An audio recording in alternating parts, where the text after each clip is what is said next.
The story begins with Roy, a brave soldier who sacrificed everything for his country. But now, he is not trapped in a war. Rather, he is stuck inside a merciless cycle of time. He is living in a time loop where every morning is the same. The same 7 a.m. wake-up, the same killer, and the same death. His life has turned into a war where the enemy is different every time, but the outcome is always the same. Every morning, as soon as his eyes open, a killer enters his room at that exact moment. Roy has now memorized all of this, as if the script was written in advance. But this is not a movie, this is his reality. As soon as he escapes from that killer, a helicopter starts hovering outside. Bullets rain down. But Roy knows exactly when to duck and when to run. He jumps out of the window and lands on a truck. He has done all this before, again and again, every single day.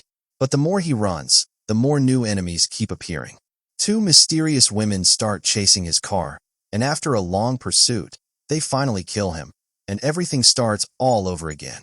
The same alarm, the same 7 a.m. morning, the same fear, again and again in this cruel cycle of time. After dying repeatedly, Roy learns how to escape from those women. But the game does not end there. Ahead, a sword-wielding woman waits for him, with death shining in her eyes. Then comes another assassin who tries to blow him up with a bomb every day.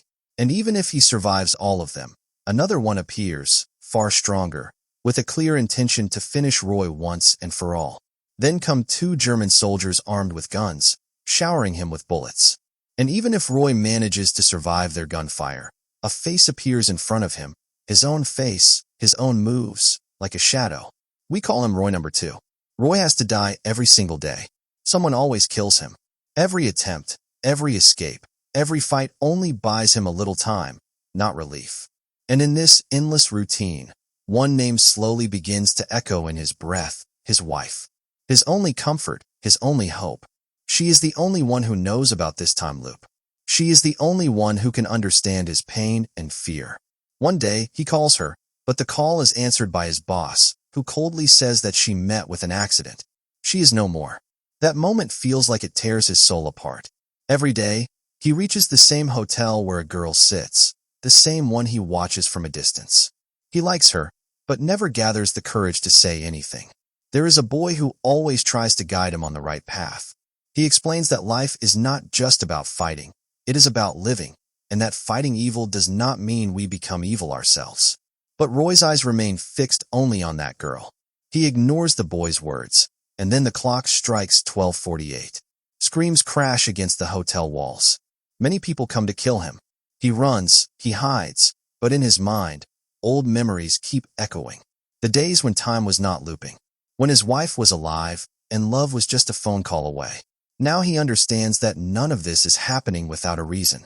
His wife was on a mission, doing something connected to this conspiracy of time. Maybe this time loop is a part of that mission, and maybe the answer is hidden within it. One day, his wife suddenly calls Roy to her secret lab. As soon as he enters, slightly surprised, he asks, "Why did you call me here?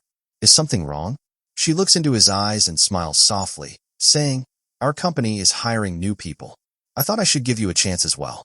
There was love in her tone, and somewhere, a hidden intention too. After saying this, she suddenly switches to professional mode and starts taking Roy's body measurements. She collects samples of his hair and blood. Roy feels a little uneasy, but he does not say anything. Outside the lab, his boss and a colleague silently watch them through a monitor, as if they suspect a conspiracy. Inside the lab, there is a massive machine, something that looks like a time machine or an energy device. Roy asks in shock, "What kind of project is this? Are you working on this?" His wife gently nods and explains that it is a time-altering device. If not used properly, it could destroy everything. Lives could be lost. At that moment, we also learn that Roy and his wife have a son, whom she has been raising alone, hiding him from Roy. The atmosphere becomes heavy. Then the boss's associate enters and tells her, "I know he is your husband, but he is not part of this lab. Bringing outsiders here is not allowed." Hesitantly, she replies, "I know everything, but I needed to tell him something important." The man says, "I will talk to the boss." As Roy is about to leave, his wife stops him and says, "I kept a birthday gift for you. Please open it. And remember one word, Iris. It might be important for you." As Roy leaves, The boss tells his associate, "Now finish him. We will have to remove him with the help of some people. Otherwise, he will reveal everything. He could become a big threat to our mission." The boss then calls his team member, Roy's wife, and angrily shouts, "When you knew that bringing outsiders into the lab was forbidden, how could you do this? Now be ready to face the consequences." Later that night, Roy is sitting in a bar when a woman arrives, who is a dentist. They have a light conversation and become friends. As soon as she leaves, Roy receives a call from his wife. She says, "Please listen to me. I am working on a very big mission, and I need your help." But at that moment, the man sent by her boss cuts the wire, and the call gets disconnected. The woman, Roy's wife, immediately tries to attach Roy's hair and blood samples to the machine. Just then, the boss sees her doing this and sends his man to stop her. On the other side, Roy is sitting alone somewhere, remembering moments from his past. His eyes grow a little moist when he remembers the gift given by his wife. He opens the packet. Inside is a slip of paper with just one word written on it, Iris. Suddenly, the sound of a helicopter echoes from the sky. A team has been sent to kill him. But just like every time before, Roy manages to deceive them all and escape. Later, he goes to a library and sits down to start reading an old book. As he reads, he feels that somehow the story in the book is connected to his mission, and he begins to wonder, could this story actually help me? Later, seeing his son, he runs to talk to him. Then, all the screens start malfunctioning. But Roy doesn't notice this and follows his son, asking him, "Son, you should be at school. What are you doing here?" Later, he tries to take his son outside. Then he checks the time. It's 12:50. He thinks, the killers come to meet me every day at 12:48. Now it's 12:50, and they should have arrived by now to kill me. But he knows that they have placed a small device in his body to track him, and they will come in a little while to kill him. Lost in this thought, the assassins arrive and kill him. Then the day starts all over again, and he goes to his hotel friend. He explains to him, and Roy tells him that he thinks someone has implanted a device in his body to track him. "Do you know anything about it?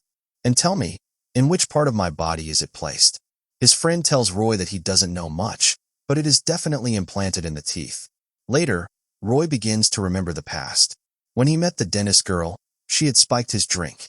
He became unconscious, and she implanted that device in his teeth while he was unconscious. All of this was done on the orders of his wife's boss. The dentist had placed the device in Roy's teeth. If he escaped one killer, another would kill him. Upon realizing this, he immediately removes the device from his teeth.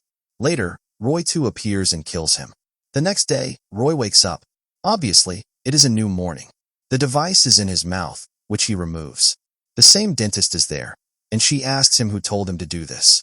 She finally tells him that it was sent by his wife's boss.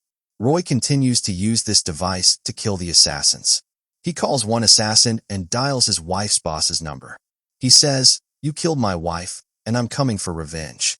He tries to enter the boss's lab, but each time, security kills him. One day, he finally kills everyone and gets inside. But the sword wielder appears in front of him, and every time, he dies there. Later, his wife's boss talks to him. He finds out that his wife's mission is running inside the boss's laboratory. In fact, the mission is called Osiris, and she gave him a book as a gift to inform him about it because she couldn't tell him directly. She also revealed that this mission could destroy the world. Essentially, her boss wants to manipulate time through this mission to rule the world. To stop her boss, she trapped Roy in a time loop and created a flaw in the mission. Roy goes to the girl he always sees at the hotel. She, too, was a skilled sword wielder. Roy asks her to teach him swordsmanship. Later, she agrees and trains Roy in proper sword fighting. This time, Roy goes to the lab armed with swords instead of guns. Finally, he kills the sword wielder who had been blocking his path for a long time. Then, he goes to kill his boss, who tells him that if he kills him, his son will also be killed. Still, Roy doesn't listen and kills him. To save his son, Roy heads directly to the place where his son had met him. But he arrives too late, and they have already killed his son. The countdown has begun. There is a strange uneasiness in the air. The machine's rumbling grows louder, and then a massive explosion occurs. Dust and flames spread everywhere. In the blast, Roy and many others are killed. But the story does not end here. The next morning, Roy's eyes open again. His breath is heavy. His body is drenched in sweat. He gets out of bed and sits for a while as if fighting with himself. I did everything, yet nothing changed, he mutters to himself. As always, he is killed again at the same turn. But this time, he refuses to give up. He resolves that this time, things will change. So he begins spending a little more time with his son each day, playing in the park, telling stories, living small moments as if every day were the last. But his son does not know that Roy is his father. Roy just says, "I am your friend." One day, his son says, "I spoke to Mom today." Roy is stunned. His heartbeat races. It means he is still alive. The yearning to know the truth pulls him back to the lab. This time, he is not calm. He clashes with the boss's man.